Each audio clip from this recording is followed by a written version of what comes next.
So with that being said, we'll start with Hashim Shawa, and he has a presentation regarding the Bank of Palestine. So welcome, Hashim.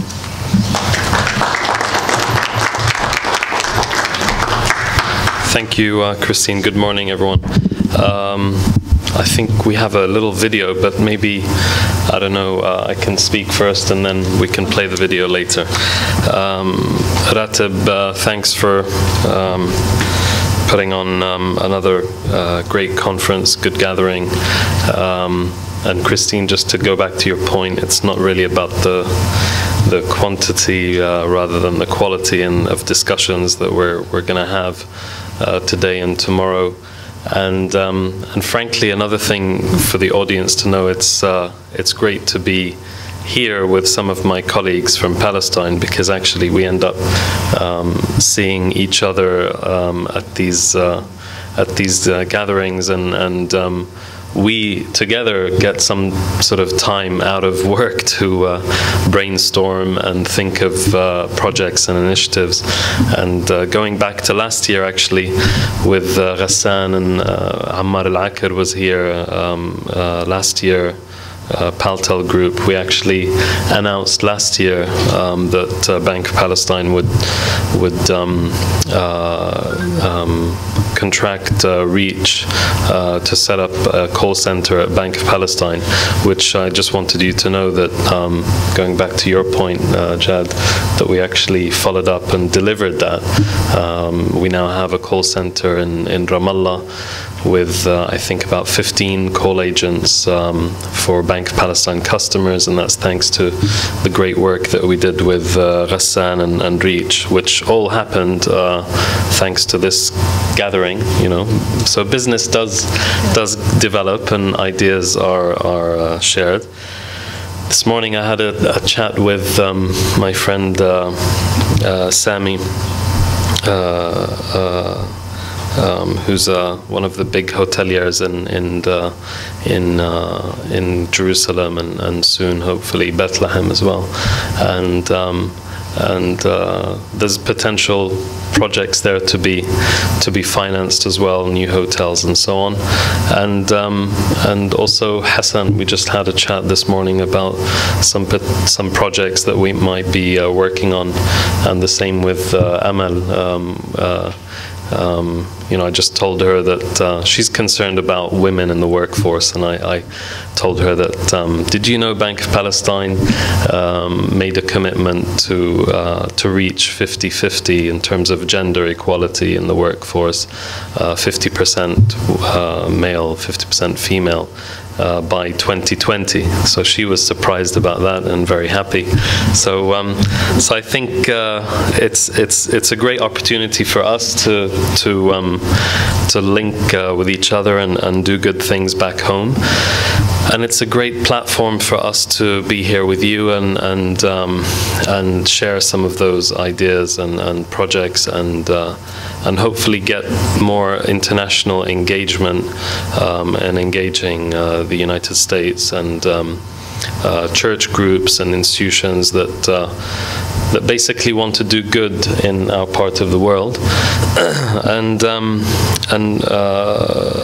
so we're looking to build bridges with you and engage with you, and I think the purpose here mainly today is to kickstart that, follow up from last year, maybe do some more awareness, because there's still a lot of let's say basic information or misinformation about Palestine and the economy and the business environment and the potential, and see how working with you and your various institutions, or with you as individuals, to see how we can get you more engaged with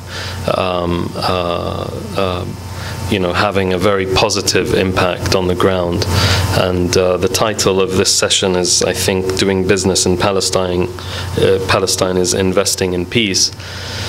And if I could just add that basically it's also just about you know, positive impact investing and having a building a sustainable Palestinian economy that essentially will create jobs and stability, and with, let me say, a special maybe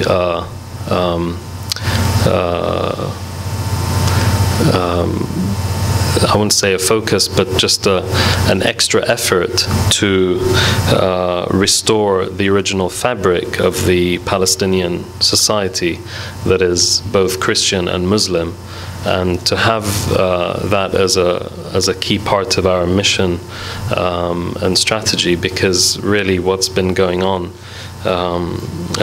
is very sad.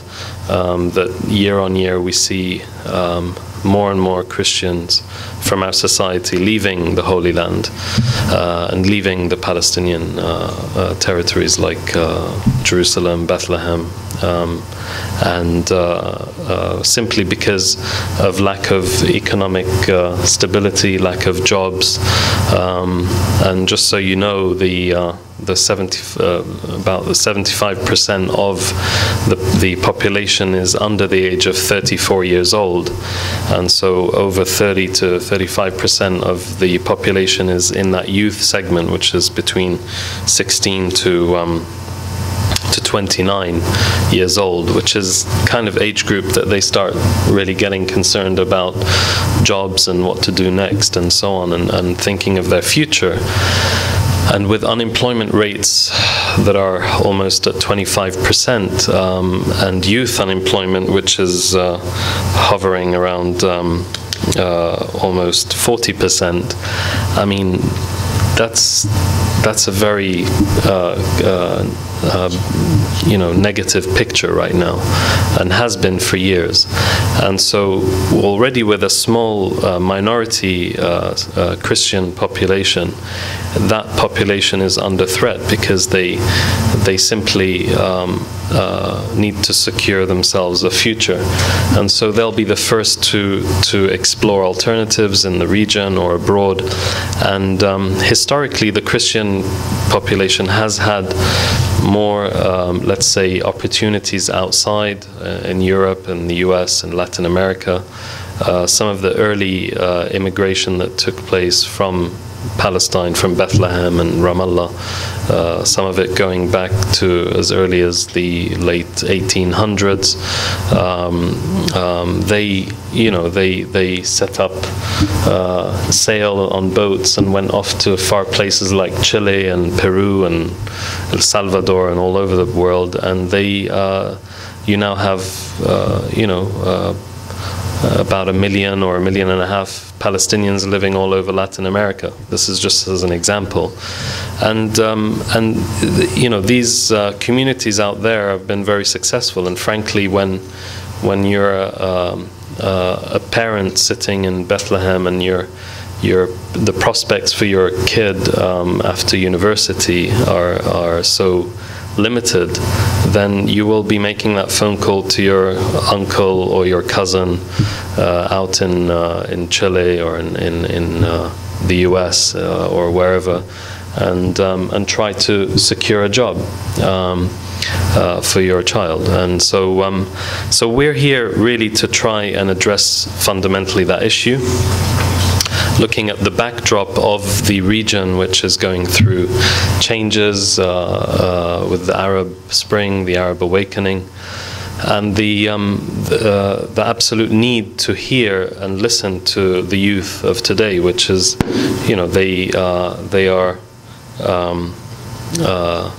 asking our leadership to secure them prospects, to provide not only good services in terms of education and health and higher education, but then what's next? What's next is jobs and stability, and to fight corruption and so on and so forth. Now, really in Palestine, the 95% of our population are, the literacy rate is like 95%, if not more. Almost everyone ends up going to university, and so the challenge isn't higher education, the challenge is what's next. And so the issue we have right now is the longest ongoing occupation of the Palestinian territory by Israel,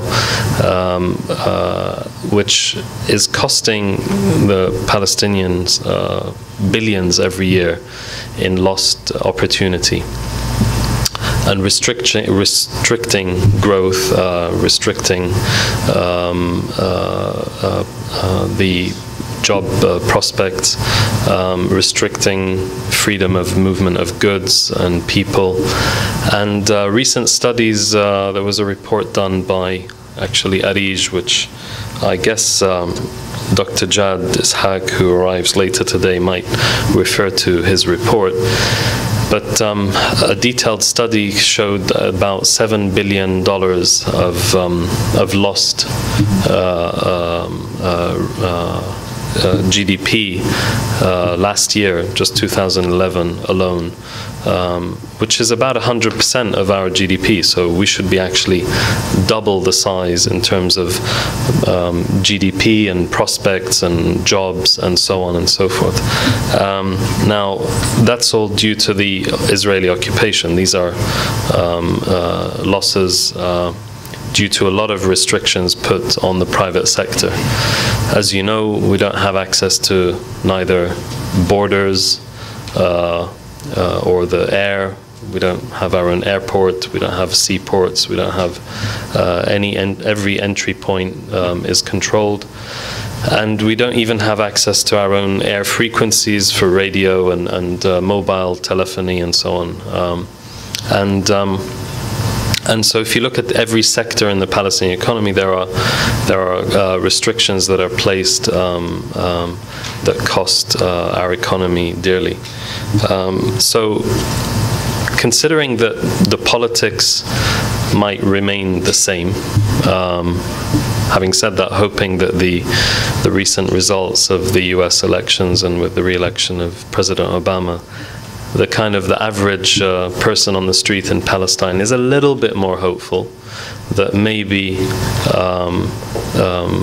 the president might be a little bit more courageous vis-a-vis his foreign policy, and the peace process might move forward a little bit further.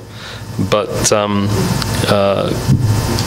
ignoring all the high-end politics for one moment and looking at our group and what we can do at our level, I think the message really is that Palestine, yes, needs the political track to keep going and eventually negotiations to restart and to have a just solution for a two-state solution and peace and dignity and security for the Palestinians and the Israelis also.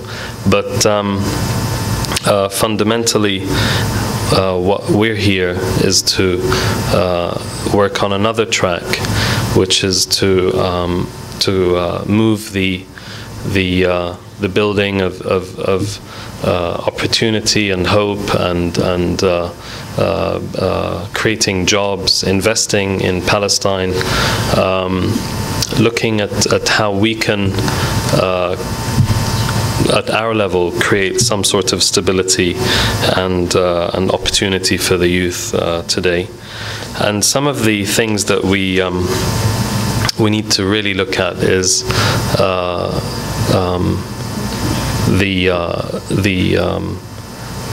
small and micro enterprise, and look at how, which is 90% of the Palestinian economy, is small business and micro business. How we can work together to kickstart that part of the economy and support that, support those businesses either through the banks lending more to that part of the economy, but also to see how we can get entrepreneurial spirit and venture capital flowing to Palestine, and have the youth of today think out of the box, because at the end of the day, with such high unemployment rates, you're going to need a lot of reaches and a lot of paltels and a lot of hotels and a lot of banks to create hundreds of thousands of jobs. And realistically, that's not going to happen overnight.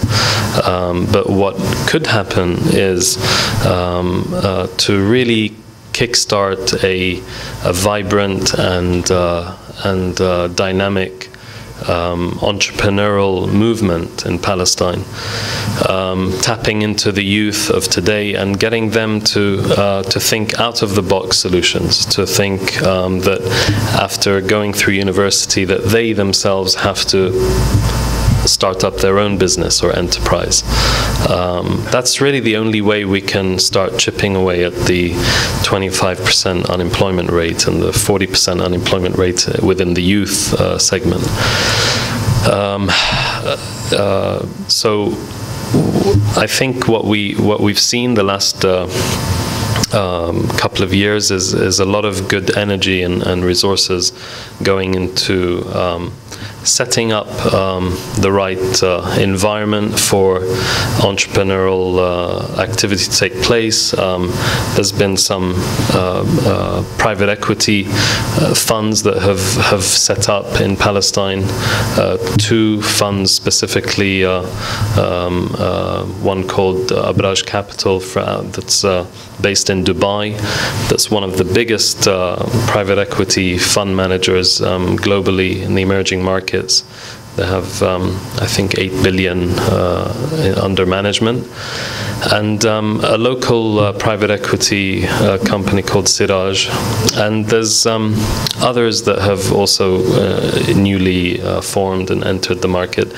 But these are companies that have been looking at established medium to large size business investment. What we need right now is to look scale lower. And so what the Bank of Palestine is looking at now with partners is to set up a small venture capital fund, an innovation fund, a fund that would be willing to actually take a lot of risk and think more like 10 years and beyond time frames, because venture startup is a high risk investment type, and it's really deliberately there to try and promote the idea of taking risk for the youth today to realize that they can access investment funds, and they don't have to go and borrow money from family or borrow money from banks and get their necks in debt. That they can actually tap into real investment capital, and that there would be a partner there guiding them and mentoring them along the way, because what's missing also for these startup entrepreneurs is also some guidance along the way of how to go about starting a company and writing a business plan and a marketing plan and so on. And so there's been a lot of great work recently in this area, and that's where we look to the future and want to double and triple efforts, and we call on people like you to also invest in this effort, either with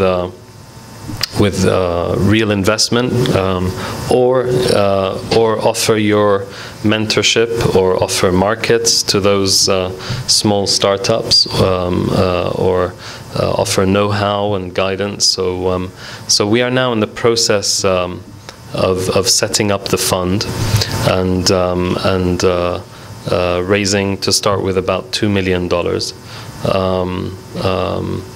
And involving institutions like the IFC, which is a member of the World Bank Group, involving private sector companies in Palestine, and opening it up to both, like I said, private investment and also mentorship and training, which would be really volunteering your experience and your know-how to those entrepreneurs. As a bank, maybe just briefly, just to give you an idea of the banking sector as a whole, the Palestinian economy and the banking sector as a whole has been doing really well, despite the constraints and the backdrop. It's one of the most liquid markets and banking sectors in the region. With very low default rates, which is contrary to what people might think, that Palestine has very high default rates due to the facts on the ground. But actually the resilience of not only the banks but our clients, so some of which are on the stage here, they are themselves very resilient in how they manage their business and how they run their companies, and also how they prepare for the worst, good times and bad times. So really our success is built on the success of a very resilient people that has withstood decades of occupation and restriction to reaching their true potential, but essentially never giving up. And I think that's the message I want to leave, is that thanks to our clients not ever wanting to give up, and thanks to their pursuit of continuing to grow and create a positive future for their children and for future generations, our bank has been equally as successful, because you have this whole ecosystem, financial ecosystem, that's built on good planning, good risk management, good capital adequacy. We've heard about all the capital requirements in the banks here in the US, and the fact that there was a huge amount of leverage in the system and very risky investment and so on. And now some of the policies and regulations that are coming into place and act now are policies and regulations that we've been basically counting as normal practice in Palestine for decades. So having that more conservative approach, less focus on the bottom line and making profit and always wanting to make more profit year on year, but more how to manage risk and how to prepare for the worst, and how to have consistent growth year on year. I think that's been the secret of the success of the Palestinian private sector. That when you look at the environment that it works under, most people are astonished how there is such a resilient and good performing private sector. We have our own stock exchange, we have our own capital markets regulator, we have a central bank regulating the banks. We're completely separate from the Israeli banking system per se.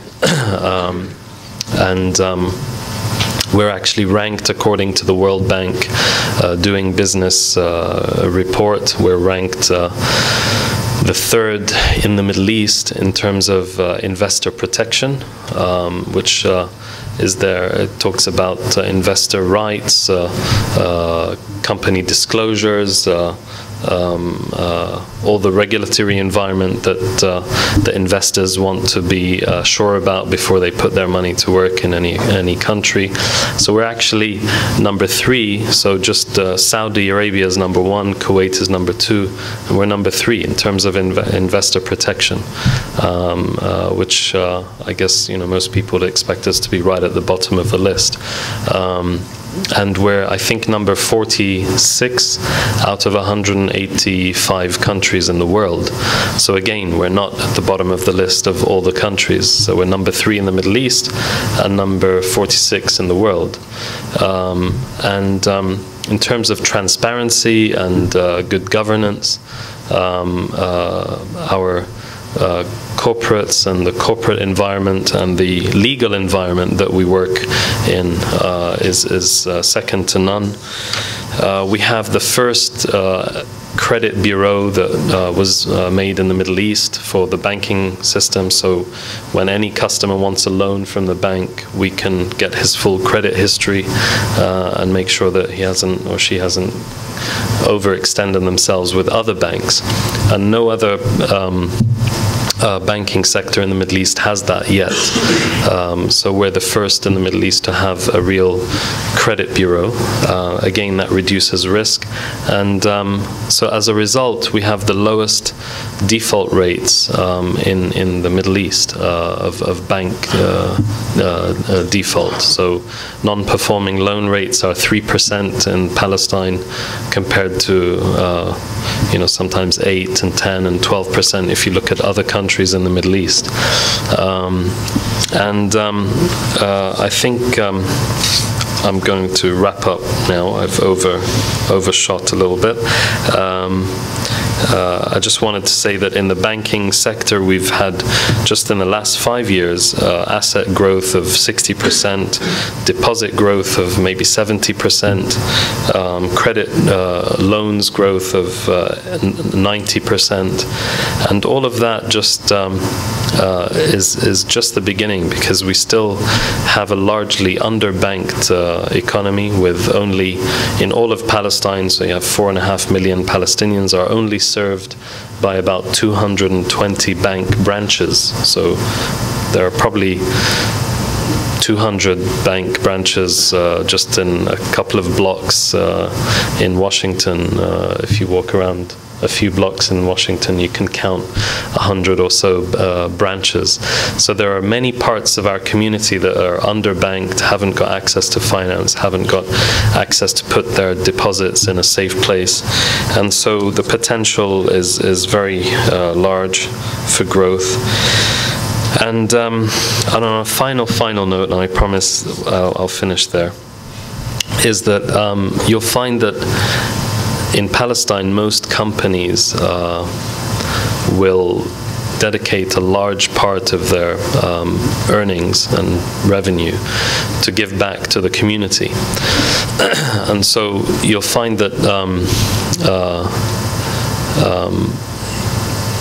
many companies actually get together in Palestine and co-sponsor things like campaigns to help schools or to help hospitals or scholarships or fellowships, or co-sponsor conferences that are supposed to help economic growth and so on. And so this concept of believing that it pays to do good is very common in the Palestinian corporate sector, and we're probably, along with Paltel, one of the leaders in kind of setting aside about 4 or 5% of our yearly net profit to give back to society and the community, and linking sustainable long-term growth and with your business plan and linking that with profitability, and not only looking at basically making year-on-year increase in revenue, but actually thinking more along the lines of giving back to community and creating a much more sustainable approach to development and growth. With that, I thank you for your patience and the opportunity to speak today. Thank you.